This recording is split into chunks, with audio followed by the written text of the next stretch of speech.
Joe presents Liquid Football. Hello, welcome to Liquid Football on Joe. It's the show that takes you inside the dressing room and puts you in the boots of the players. Joining me this week, Steve Sidwell, and a big welcome on his Liquid Football debut to Anton Ferdinand.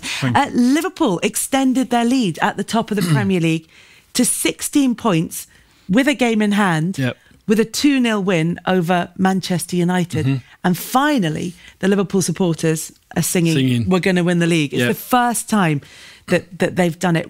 We can, rather than go over the game in general, I wanted to ask you about Jordan Henderson. There's been a couple of shouts. Just one of the newspapers is calling for him. There have been a couple of mentions from ex-players on Twitter that he might be in with a shout of Player of the Year. He's not the type of player who would normally win that, but the fact that he's been mentioned in the conversation, does that mean that people are starting to notice what he does for the team? Yep, definitely. He's getting accolades now, isn't he? Did he get England's Player of the Year? Player of the Year, didn't he, as well? So, I mean, look at the calibre of players in that squad. Listen, playing against him throughout my career, and just, you know, a player that just knows his role, gets on with it, does all the hard jars, does the dirty work. The flared players would love him because they can roam and do what they want, knowing that he'll fill in and do the side tracking and won't even moan about it. I mean, they're worth their weight in gold, not only to players but even to a manager. And how many times has Klopp come out in not just this season but previous seasons as well and said he's an important cog to obviously the whole dynamics of this squad. So it's about time that he's been getting accolades, because it's nice to see them people get noticed, and there's many of them out there, but I think he's getting it more so now because the way Liverpool are playing, because they're dominating games and running right and winning leagues. Yeah, well, not yet. Yeah, it's all over. Not yet. They haven't won it yet. Anton, but you knew him from Sunderland, so as a kid coming through, what was he like? Was he someone that you had sort of earmarked out as somebody who would go on to be a European Cup winning captain? Yeah, I mean, my first game for Sunderland was in a reserve team game because I come back from a hamstring injury, and I remember he played right wing. He was a winger, formerly when he was younger. He played on the right. David Myler played centre of the park with Jack Colback, and I played centre back in the game. And I remember them three were unbelievable, but especially Jordan, his crossing was like Beckham-esque. The way he used to whip in the ball was brilliant. And I said to a few of the coaching staff in the 23s, I said, who's that boy? He's got a chance, that boy, isn't he? Like, yeah, he's good. But until he started coming and training with us, that's when I saw what everyone's seeing now in terms of his work ethic. He's driven, you know, and this is why he deserves what he's getting at the moment, you know. He was... So, for instance, if I was in the gym doing push-ups or pull-ups and I'd done 20 pull-ups, he would look at it and go, you know what, Anton's a first-team player, I've got to be able to do 20 pull-ups. And he would make sure in the next coming weeks that he could do it, you know. And that just shows what type of mental strength that he had and how driven he was. But the main thing was, when you're looking at the Liverpool team now, he's not the best player in it, but the respect that he has in that dressing room just lets you know what type of person he is. Because it's easy to be a captain, to have influence over boys when you're the best player in that team. But when you're not the best player in the team, but people listen to every word you say, that just shows what type of person you are. Yeah.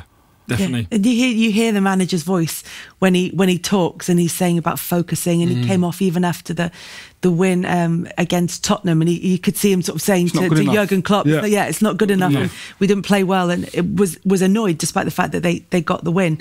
But watching the development, as Anton was saying, he's starting on the right wing. He's played in lots of different positions around midfield, but he's made this one his own. He's got a real consistent role under Jurgen Klopp. Yeah. As much as he gives to the players around him, as much as they appreciate him, what's he like to play against? Well, I think just touching on him now, he's learnt a lot from obviously Stevie. You know, what a way to learn off him, and as a role model, probably on the pitch and off the pitch as well. But I remember playing against him, and he had that arrogance from an early age as well.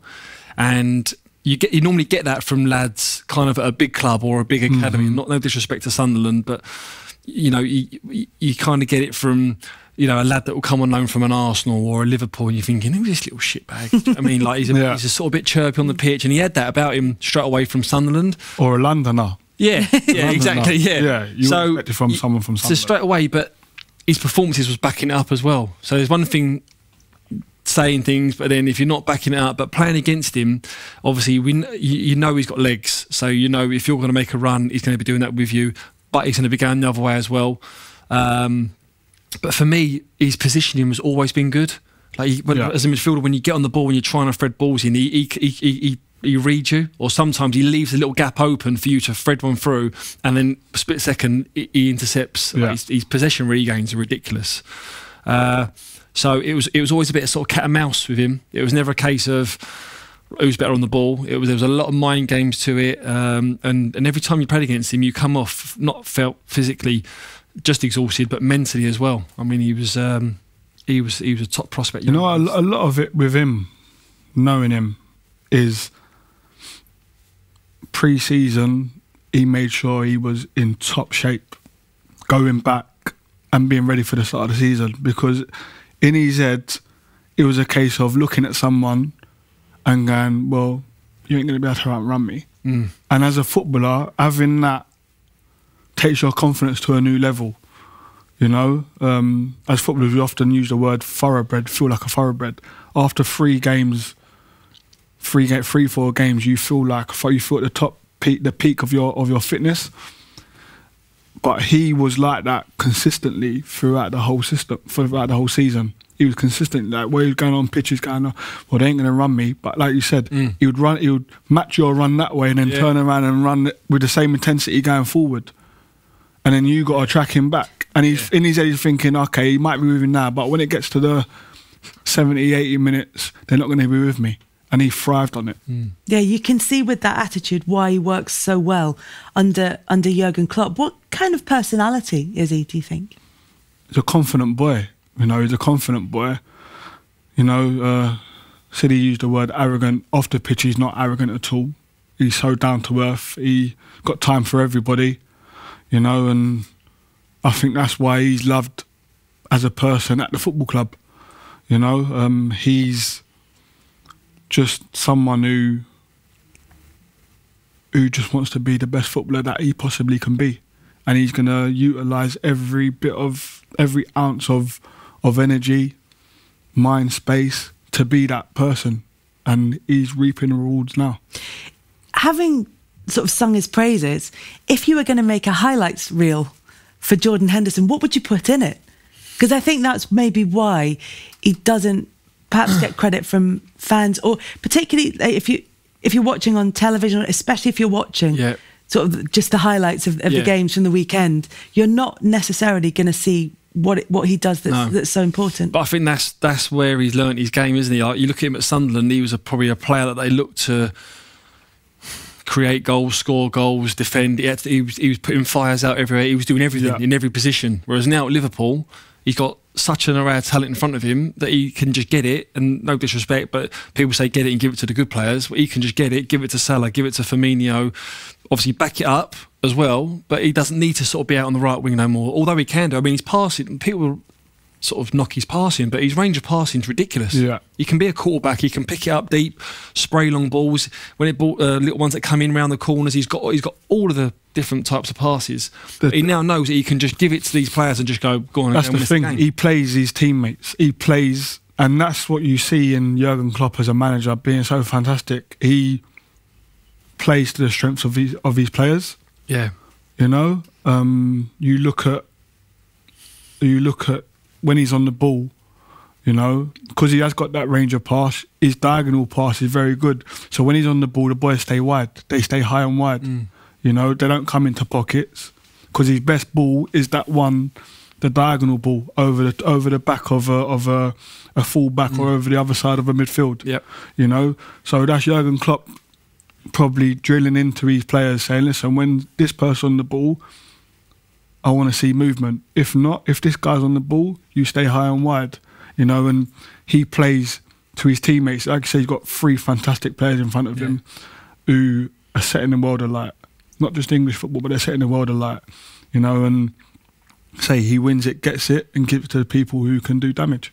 Yeah, and makes life easier for the fullbacks as well. Yeah, 100%. And that's where his legs are so important. You know, his fullbacks in that team, they play like wingers. But he gives them the reassurance to go and play high and do their work in the final third. Because if anything happens, he's always the blanket. He can get there.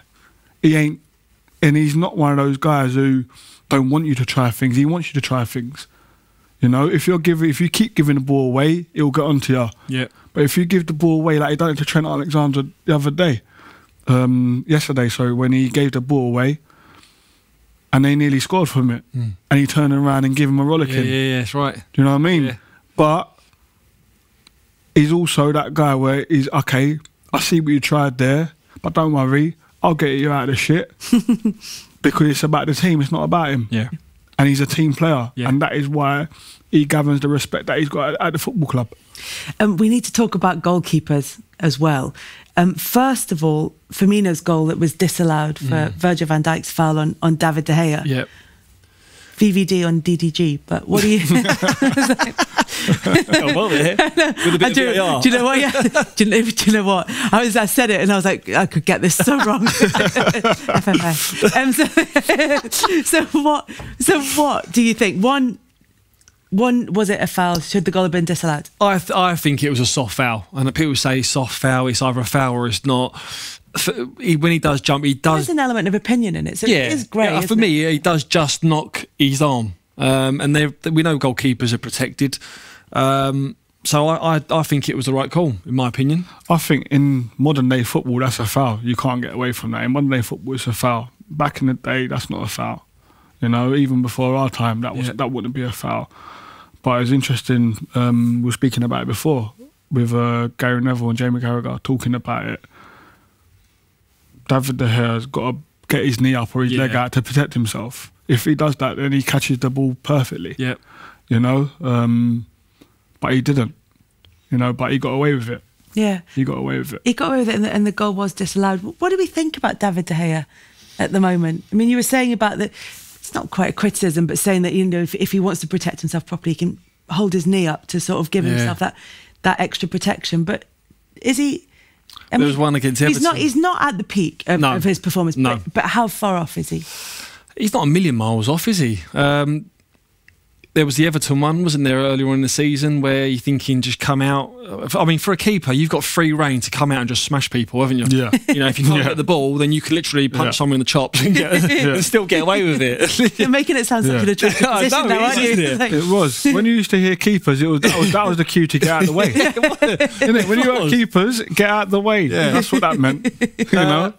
Yeah, I think it just looks like, but you could say the same about the whole Man United squad. It just looks a little bit edgy, a little bit confidence, and that's filtered through to obviously the goalkeeper. But he's not a million miles off it. He still kept him in it a few times yesterday, didn't he? Some of the saves that he made. I think you got to look at it as in, like, with David De Gea, he's always been used to having a back line in front of him, which marshals itself, and they got each other out of shit at times. Now he's facing shot after shot after shot.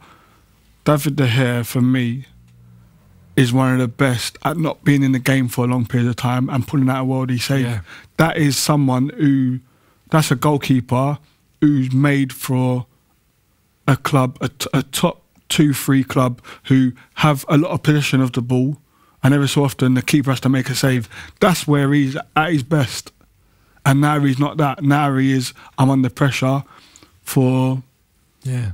You'll be exposed. Yeah, 50-60% of the game. He's under pressure. You have to make save after save after save. Whereas what he's used to and where you see the best of him is concentration in terms of, you've got nothing to do, then all of a sudden that one save wins them the game, or stops it from being a draw, you know, or stops them from losing the game. And I think that's the difference now. You know, you get football players who are better in a top 4 team, where, especially defenders, where you're playing a top 4 team, you're not going to defend. You don't really have to defend. But the minute you go and play in a team who's not in the top 4, you have to defend for a long period of the game, then you see the real defender in them, and they're not as good as what they are in a team where you defend with the ball. One player who missed the game at Anfield yesterday, Marcus Rashford, but he could be out for months. He's got a double back stress fracture, and the report suggests that he's been managing a back problem, which would probably be the double stress fracture. He got it at Wolves, and he's been carrying this for a little while. If you have an injury, is it better sometimes to play through it than it is to take time off and rest it? Yeah, I mean, only he will know the extent of it as in pain-wise. But probably got to remember that from Monday to Friday, the amount of people he got round him in terms of physios, masseurs, chiropractors, they got the lot, that will just obviously fluff him up, getting ready. Probably not training every day. I don't know, maybe not. That's probably why we're not seeing the Marcus Rashford that we all know. Because he's not training every day. Yeah. And it's hard, as a footballer, it's hard to switch it on and off. Yeah. The top players can. The top, the natural talented players can. For me, I had to be out every day. I had to train every day. Even if I had an injury, I still want to be out there every day because I feel like I'm missing out, or if I'm not getting the same prep as I was for the last week, it play on my mind. But again, I mean, most players play with an injury. Yeah, I played throughout my career with injuries. Everyone, you talk to most players. I never played 100%. I always had a niggle, always had something. I don't know whether that was my way of being nervous. I don't know, because I never ever really got nervous playing football. I never got some people get jitters, get butterflies. Some people were sick, before they go out. I was never ever like that, but I never felt 100%. Never. No. I'd always go out thinking, "Oh, my hamstring's a bit tight. Oh, my calf's hurting me." You know what I mean? Doc's coming around here with the smarty bag on. He's coming around with a smarty bag, just popping anti-inflams out to everyone. Exactly. I used to take an anti-inflammatory before every game. Really? An anti-inflammatory. Did that become almost like a habit or a superstition almost as well? Or did you just feel that you needed it? I felt like I needed it. Your stomach was thinking, please, your stomach's in absolute pieces. Yeah, it was. But I don't know. It's just I never felt 100%. So that was my go-to. Yes, Doc, I'll have one of those. Yeah. Even back in the day at West Ham, sometimes you used to get a jab in your arse. Yeah. To pick me up. Yeah. Just to get out of there. What, like a vitamin shot or a sort of that kind of thing? Yeah. But that's like pressure that not that the club put on you, but you're thinking, right, I've got to play because if I don't, then I lose my shirt. Someone else steps in. Yeah. They could, if they play well, they could be in there till they play poorly. So I mean, the pressure that he's under at United, because obviously he's the main focal point, isn't he? That he's put under himself to play, and then obviously now it's got worse. It's manageable, but it's got to be driven by him. It can't be driven by the club, because the club are going to say, "Oh, you're playing," because he's the main guy. They're playing every day. Yeah. But that's what I was going to ask, because if you're surrounded, as he will be at Manchester United, by physios and sports scientists and people who are taking every measurement of your performance and your fitness all the time, constantly doing that, at some point there's got to be a conversation with the player as well, isn't there? It's like, how are you feeling? Do you feel that you can go on? But then the players, they can't miss. No, because you hear so many times of players being told that they can't play because the numbers are wrong. Yeah. As a player though, you don't want to let your teammates down. You don't want to let your fans down. You want to play. Like me, I wanted to play all the time. It was only if I physically couldn't run, then I couldn't play. But if it was like an impact injury and that, okay, strap it up. I wanted to be out there. Yeah. So it was. You don't want to let your people down. You don't let your fans down. You don't let your club down. Sometimes that onus has to be taken away from the player. And the only people that can do that are the professionals in that field, which is your medical team. Yeah, if it's a danger to your health, then they've got to step in and go, exactly. This decision's taken out of your hands. And you're not playing. But he's a United boy, isn't he? Yeah. You can sit in him. I said before, when you've experienced it, the foreign players that come over, they little niggle. Toe now. I'm not playing.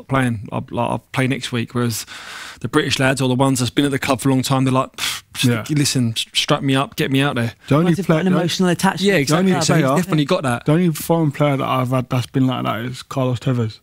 Yeah, but you can see his mentality straight away, isn't he? Player that I've had foreign lad who's been like us in terms of I've got a niggle, but I'm going to shut up and I'm going to get out of there. And he's the only player that I've seen switch it on and off. Like, he was probably one of the worst trainers I've ever trained with, but knew Saturday come, he'd be the hardest working. Yeah. I wonder if there's if that's a good thing to have in British football culture. This kind of attitude that I'm going to get out there no matter what. That having an injury is seen as a sign of weakness, a missed opportunity. But I wonder if that's the right way to look at it. But that's how we are as a country. Yeah. You know, one of the most iconic pictures is Terry Butcher with a bloodied head. Same with Paul Lynch with a bloodied head. That's they're iconic pictures to us. Yeah. As a country, you know, that's our mentality. That's the way we are. Yeah. Now, I know growing up playing football, that's how we was brought up within the academy. It isn't like how it is now. In the academy when we were growing up, it was who's mentally the strongest. Yeah. That's what got you there. It wasn't always your talent. It was who. So, for instance, we'd do a running session in the morning, and you'd be fucked. You'd be on your knees, and in the afternoon you're going out to do one-on-ones. And that one-on-one weren't to see who's got the skills. It was who can keep going. Yeah. Who's got the mental strength. Do you know what I mean? Yeah. Whereas now, you're not allowed to do that. Yeah. Because it's going to have a different impact. Exactly. Yeah. But that takes it back to the Braveheart type of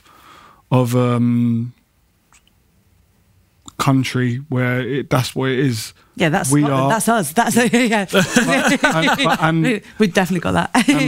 There's pros and cons. Yeah. There is pros and cons to it. I mean, it's great to have that mentality. It helped me. Yeah. It helped me. Yeah. When we're talking about young players and their development, one of the ones that was linked to Manchester United was Erling Haaland, who's just, we'd see him in the sort of, particularly this season, the qualifying stages of the Champions League, and everybody was talking about, he was just scoring goals for fun, gets his big move, he chooses to go to Borussia Dortmund. Left field, wasn't it? That was, no one see that.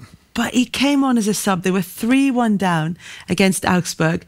23 minutes later, he scored a hat-trick and they won 5-3. I mean, that's some debut, isn't it? Class. That's a debut dream made. Yeah. That's what dreams are made. That's let's go Wazza. Wazza, you're about to say Wazza, Fenerbahce at Old Trafford. Yeah. Bosh.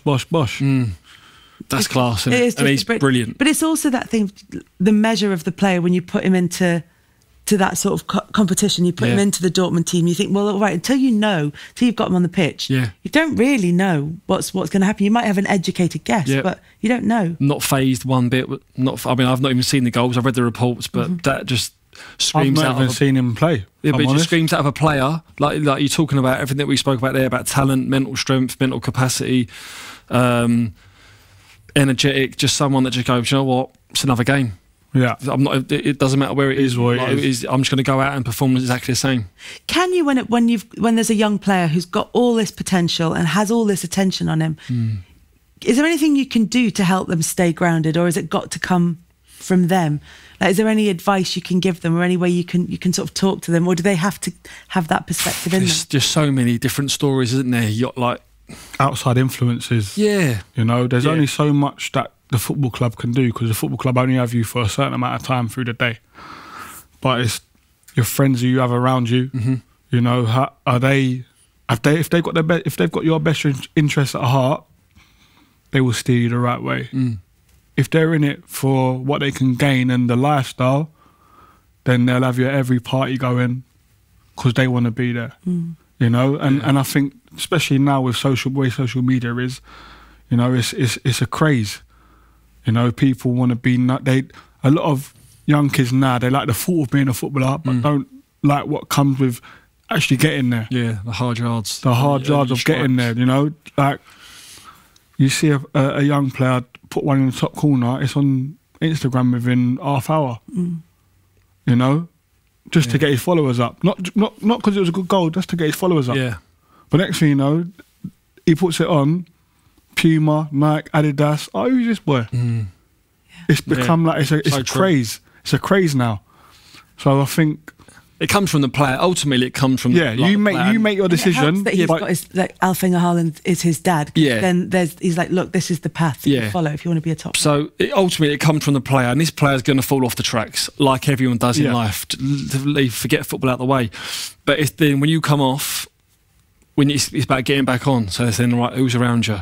As you said there, friends, family, agents now that are looking after young ages. If they're all in it for the goodness and that, and then they're going to get you back on, then that's fine. Then it'll happen again, you know. But then hopefully you learn from your mistakes. But I mean, kids are getting more and more exposed to it at the age now. But these kids need mentoring. They need mentors. They need them. The likes of yourself, myself, they need mentors who've been there, done it, wore the t-shirt. You know, and they need to listen to them. Of course, like. It's crazy. You speak to some kids nowadays and it's like, but this has happened, and because this has happened, I don't want to be at that club no more. It's not as easy as that. You got to go and produce for there to be any type of situation or chance for you to move from that club. Do you know what I mean? Yeah. But if you're not going to go and produce because you're not in the right state of mind, then you're going down a dead-end path. Do you think in terms of mentors that you're actually better off? I mean, everybody talks about the model pros at club and say what a great inspiration they are and how they're setting the example, and all of which is true. But you think in terms of one-on-one mentoring that actually you're better off having an older player who has gone off the rails at some point in their career and who does have more life experience? Yeah. Of course. And we've all had, I remember when I was at Arsenal as a youngster, I remember Tony Adams. Obviously, he went from one end of the spectrum to the other. He come in, done a chat for the lads, and everyone was like literally like that. So, and you kind of think, because there'd be some of the lads that would have been drinking, even at a young age, at 16, 17, 18, would have been drinking at the time, would have been gambling as well. And they're like, fucking hell, if I don't back my ideas up, like, I'm going to go into where that dark alley where he went to. So, just always little talks like that, and that's going back to when. What's that? I was 20 years ago now. And that happens now. You get more and more people that do come into the football clubs and as chats. Sit down with the lads. You can't be a mentor and if you're mentoring, talking to someone based on something you ain't been through. It's impossible. You're not going to give them the advice that they need. You know? It's like, I wouldn't feel comfortable mentoring to a kid and he's got a question that he asked me and I've never been through it. You know, I'm just lucky I know enough people that if I haven't been through that situation, I can pick up the phone and go, you went through this situation. How did you deal with it? And what's the pros and cons to how you dealt with it? And then when I've received that information, I can go back to the person I'm mentoring and give them feedback of something that's happened in real life, not what I think potentially could have happened, because then I'm harming that person. Because if I steer in the wrong way, I'm harming him. Yeah. You know, so I think to be a mentor, you have to have gone through some of the stuff that they're going to go through, 100%. There's a lot of it goes on unofficially, isn't there? Yeah. Lots of young players on the phone, older players going in, and even like retired players going in and having a word with people. Yeah. Load of dressing rooms. I was one, Jermaine Pennant, when Pennant signed for Arsenal at 15, Liam Brady pulled me to the side and was like, listen, put it bluntly, we've got this little toe rag out of Nottingham from Notts County, I need you to look after him, because he's one that will stray. So, and that goes all the way through, even to when I've left the dressing room a couple of seasons ago, people said, listen, just keep an eye on him. And just watch out, just make sure he's all right. So, and you were the sensible one in that. And I ended up being the sensible one. You're watching Liquid Football on Joe. Okay, time now for the challenge. This week it is Sounds of Sunday League. We'll play you a 5-second clip of a sound from Sunday League football, and then you have to guess what it is. You can hear it twice. Here is your first sound.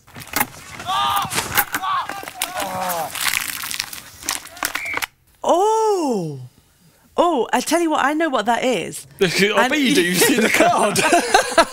It doesn't sound how I thought it would sound. That's harder than I thought it would be. Okay, well, I don't know what it is. No, you might well have it. The start of it sounded like a little crunching tackle, but then I didn't know what it went to. You do get to hear it a second time. Can I hear it again, please?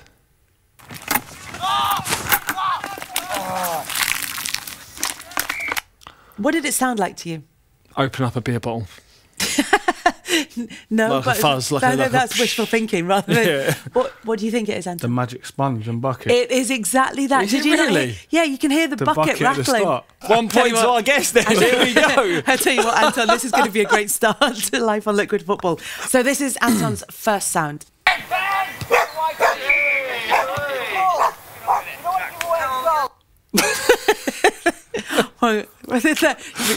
It might just be as obvious as you think it is. That a dog running on disrupting players. It's exactly that. It's not. I was thinking it can't be that easy. It can't be that easy. It's a trick. Third sound, and it's yours, Steve. Right. Got to be pumping up a ball, isn't it? It's Surely. pumping up a ball. Well, I'm off the mark. Right. Pumping up the ball. Here we go. Anton. Yeah. That's such a familiar sound. Yeah, that was me back in the day. Dad, can you clean my boots? No. They're your boots, you clean them. It is banging the mud off boots. Your turn, and this is your noise. It's got to be someone running down the line and getting fouled. Have a listen, Stevie. So tell me, it sounds like there's someone running. Like someone running. There's someone running. Then a tackle, and then referee blowing the whistle for a foul. What was the noise between the running and the whistle? Saying not a tackle.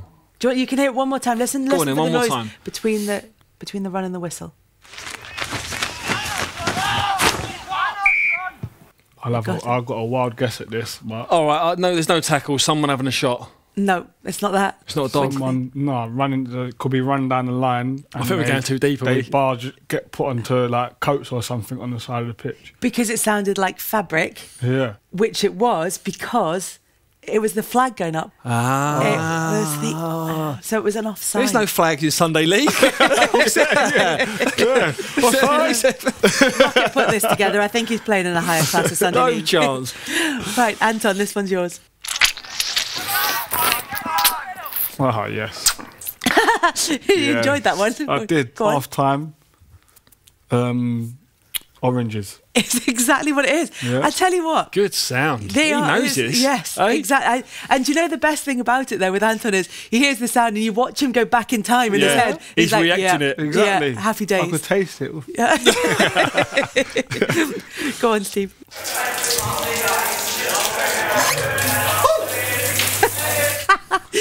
Yeah, we've all had that one before. I've had that at pro clubs and all. What about that? Not Cold just Sunday shower. League. It is a cold shower. Turn them. Yeah. What are pro clubs? Oh. No hot water. Southend. Oof. Next. Oh God. Next one's yours. That's a good one. Yeah. We've all done that one as well. We haven't all. Yep. Bringing up a bit of sick from That's- the night out. Yeah, from last night's antics. It is a Sunday Yeah. morning after a Saturday night out with someone being sick on the side. of the Bringing up McDonald's brekkie. pitch. Right, your Yeah. turn. This one.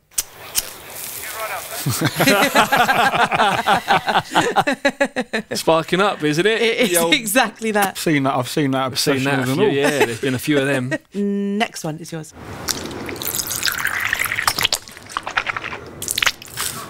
Taking a swig of It is Drink it exactly. now. Probably after being sick on the side of the Yeah, pitch. that comes just Exactly after that. the sick one. exactly that. And it's not water that you really want to swallow, so you spit it out. Yeah. It was know probably what the it same is. taps as the cold shower. I don't know what it is. Has he got everyone right so far? Yeah. He has, hasn't he? He has. Wow. He has. Right. This is your next sound. Yeah.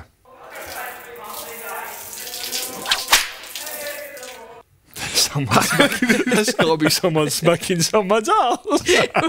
With. It's got to be a little towel, Yeah. isn't it? I'm waiting for it. Whoa! Oh, you dirty bastard. Get in there.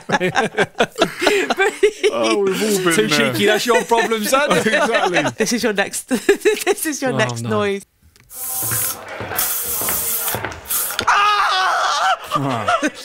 I got this.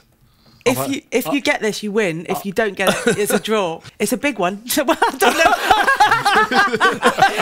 Given that I know the answer to this, I'd like to put a disclaimer on that. I've had this. It's definitely Sunday League. Definitely Sunday League. Better Dean on the cut. It could have been, but it's not. It is. Is it like Fiery Jack in the pants, like around the balls? Deep heat. Yeah. Okay. Deep heat, Deep inappropriately placed. Yeah. Either It- deliberately or accidentally. Yeah. That was it. So it's a draw. I've done that to a few. Oh, yeah. Obviously, he didn't recognise the sound. He just recognised doing it to people. He didn't recognise the sound. He didn't recognise the screech It wasn't after. the spray. It was the paste. Deep heat cream. spray. Oh, yeah. The cream. Yeah, I got one in the face in training, and the boys were laughing, and a few of the French boys were laughing at me like and it was doing my nutting, and they kept laughing. So I was like, no problem. I'll mark that one.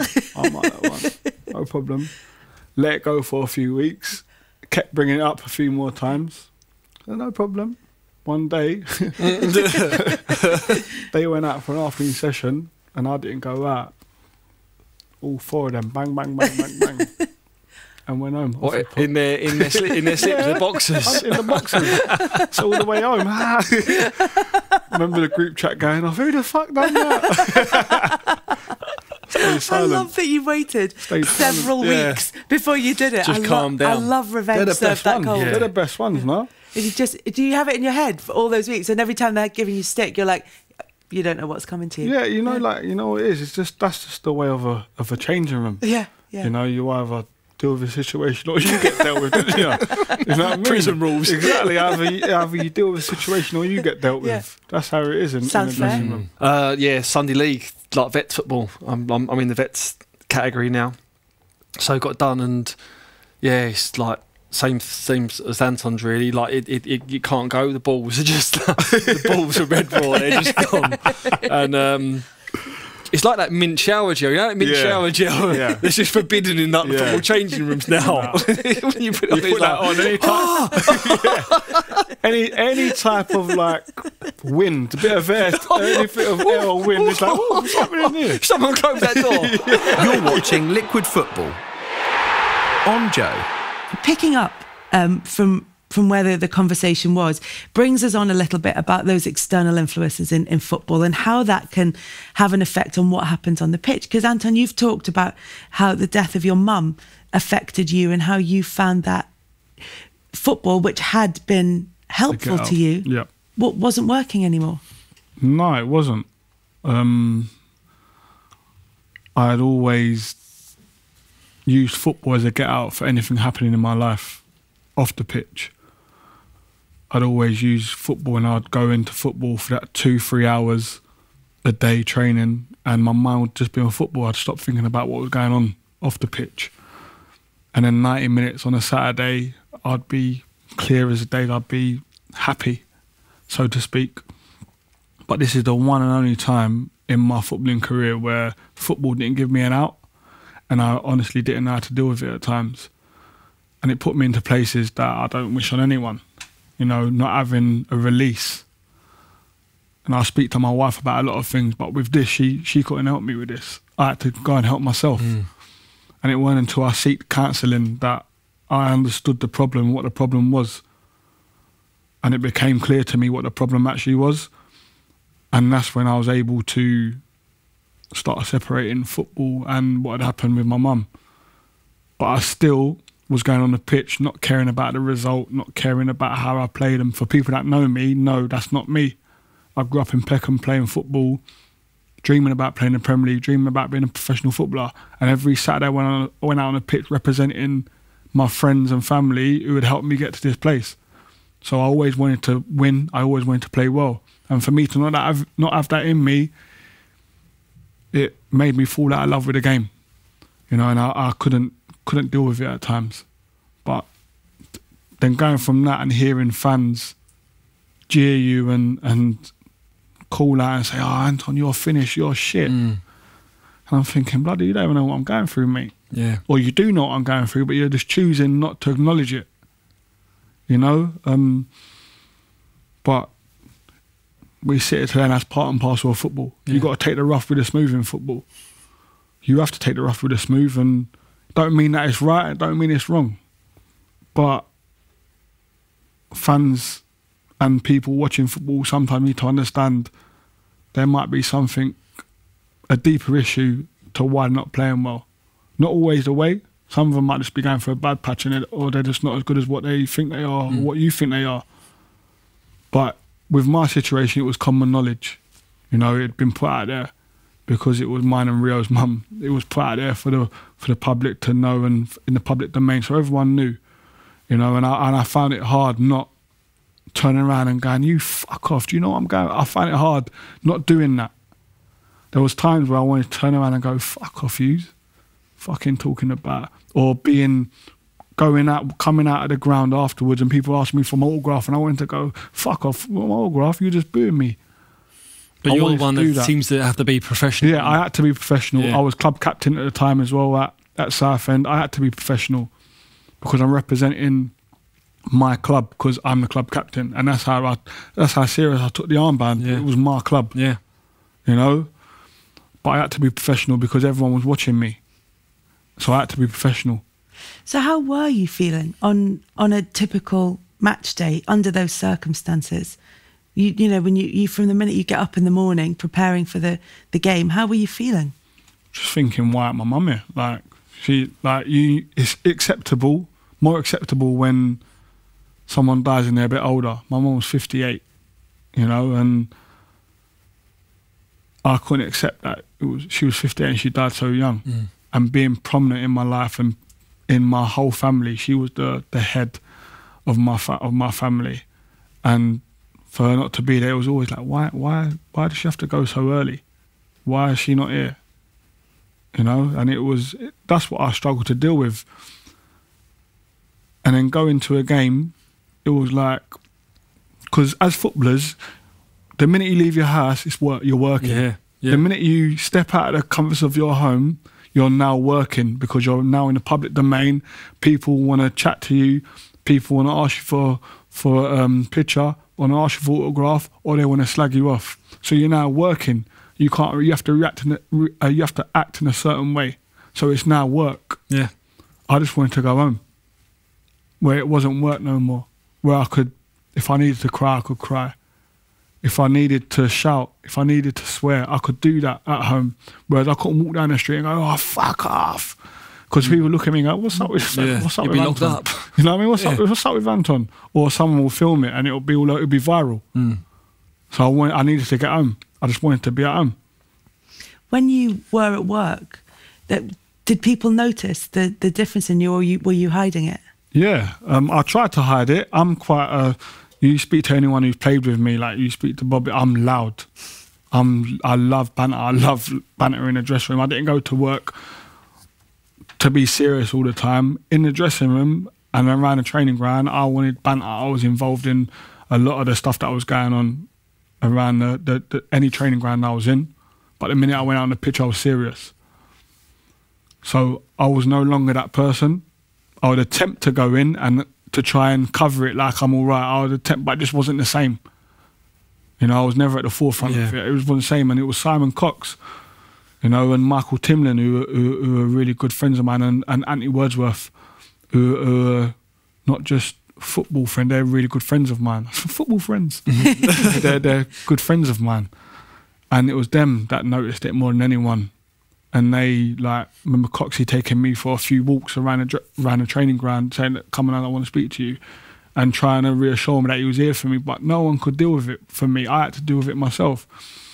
And he spoke to the physio, Ben Clarkson, at Southend, and he spoke to Sporting Chance, and they got me a counsellor, and I went and saw the woman. I was seeing her for about 12 weeks, and it helped me massively when I was able to talk about it, you know, and she helped me identify the real problems of why I was struggling, and I managed to sort myself out. And then when I left Southend and went to St Mirren, which evidently has been my last club, the love for football started to come back because I dealt with my issue. The love for football started to come back, and I actually wanted to go and play. Whereas if I hadn't dealt with that issue, I wouldn't have wanted to go there. I would have been finished from leaving Southend. And listening to you talk about the players in the dressing room who are looking out for you, because we talk a lot about football needs to do more in helping with mental health. There needs to be better awareness of it, and there are lots of campaigns around it. But it feels as though we should acknowledge as well that there is, as we were saying earlier, with mentoring young players, giving young players advice, senior players getting involved, players looking out for each other in the dressing room because you know each other inside out. It seems that we should acknowledge the fact that there's a lot of really good stuff that is going on unofficially. 1,000,000%. And I've seen it firsthand. I mean, Anton spoke there superbly. That's obviously directly with him and his family. I've been in 2 dressing rooms with 2 high-profile players where they've lost their mum and one lost their dad. Obviously, Frank Lampard, when I was at Chelsea, she was young as well, and what the dressing room done there. and then when I was at Brighton with Anthony Knockaert that lost his dad. So two big personalities, big figures in two different dressing rooms. And I'll take it the same thing happened at Southend with Anton, where the dressing room just goes bang.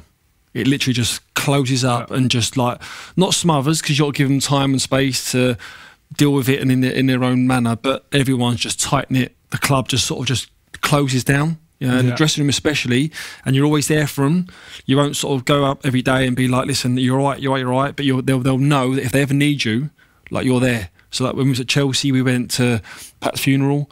At Brighton, we went to Lille on the train. I went to Knockaert's dad's funeral, which was a surprise. We all went. He didn't even know. He broke down in tears on the day.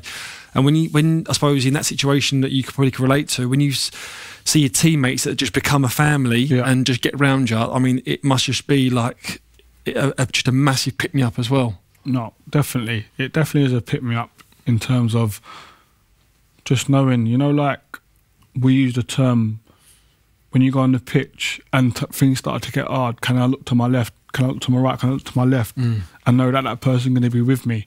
When something like that happens and then you look to your right, you look to your left, when you're at the funeral and you see them there, it's like, wow, this is real life. And they're doing that. So imagine what they're going to be like for me on a football pitch. So it does give you that pick me up. It really does. But in terms of talking about mental health and that, the clubs are, and your dressing room's good and stuff. But I'll tell you firsthand, I've never had a phone call from the PFA, the FA, to ask me how have I been, you know, and these are the people running the game. You know, like I said, it's not a case of my situation with my mum wasn't in the public domain. It was big news because it was Rio's mum as well, so it was big news. But not once have I ever had a phone call or a text from anyone from the PFA, who's the union for us footballers, who we pay every year. I've never had one phone call about it. But they want to do little things that tick a box to do with mental health. Come on. Yeah. Would you like to see then something more formal in place? 100%. We are going to start to see changes actually in the PFA because Gordon Taylor's leaving once that's all sorted out, and that it feels like an opportunity to take things on to, and like you said, there have been campaigns and you know they would obviously put their own side of the story there, but when they do have this opportunity for change coming up, what would you say that they need to do as a union to be able to support players? They need to know what's going on. They need to know. So you'd see your union rep maybe twice a year. So when he comes, he don't one really of know. them to the end of season. Exactly. Player of the year. Exactly. Yeah. One's at the start of the season to come and tell you the new rules and new things to do with social media, racism and all that stuff and betting. And then the other one is to come and do your team of the year and your player of the year. You know what I mean? So do they really know what's going on? Do they know what's going on in the club? Do they know what's going on in the dressing room? Yeah. You know, I think they need to be a bit more... And they've got the resources to do it as well. They need to be more proactive rather than react. They react to things rather than being more proactive. But if there's room to change, and with Gordon Taylor looking like he's stepping down and moving away from it and someone else comes in, this is definitely a part that needs to be sorted out, because you hear every other week now someone talking about mental health within football. It's become more open now, isn't it? 100%. More acceptable. Whereas before there was that bravado and ego one where, of course, I can't say that. Whereas now I think a lot of people are just going, and they're seeing people like yourself and other high-profile players doing it.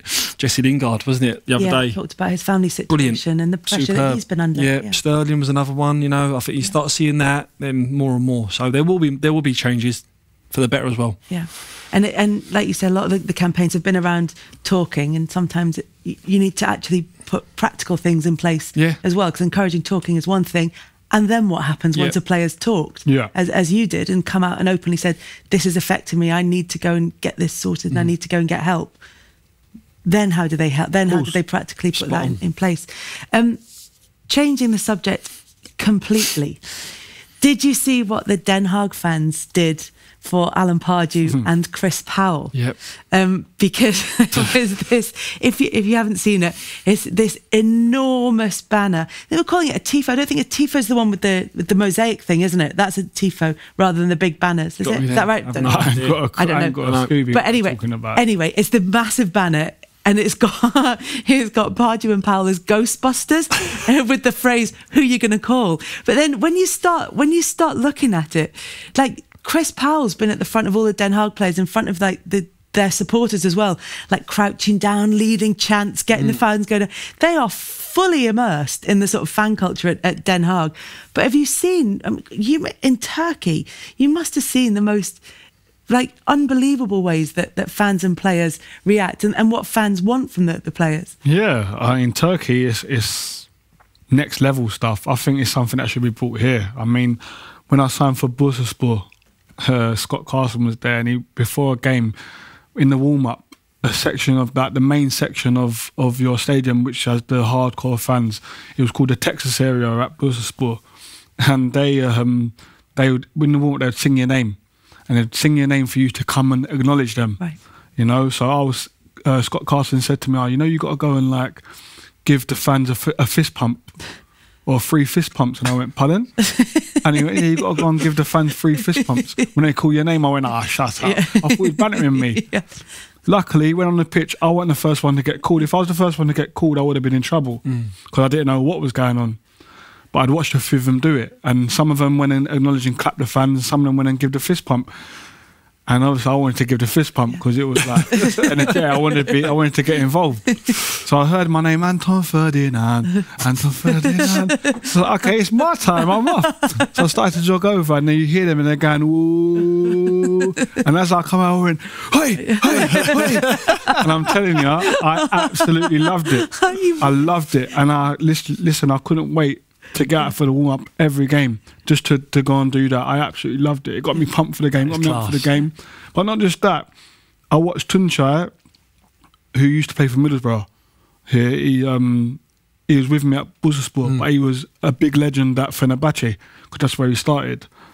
And we went and played Fenerbahce away, and he ended up doing every side of the state, every stand, because they were showing their appreciation for him, for his career and what he's done, and how much they still love him. He done every stand. He had to go and acknowledge and give him a clap and a bow.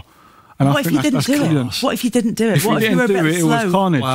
I'm telling you, if they sang your name and they had to wait for you, they were whistling you. They didn't want to know. And then when you come over, you get whistled and get told to fuck off.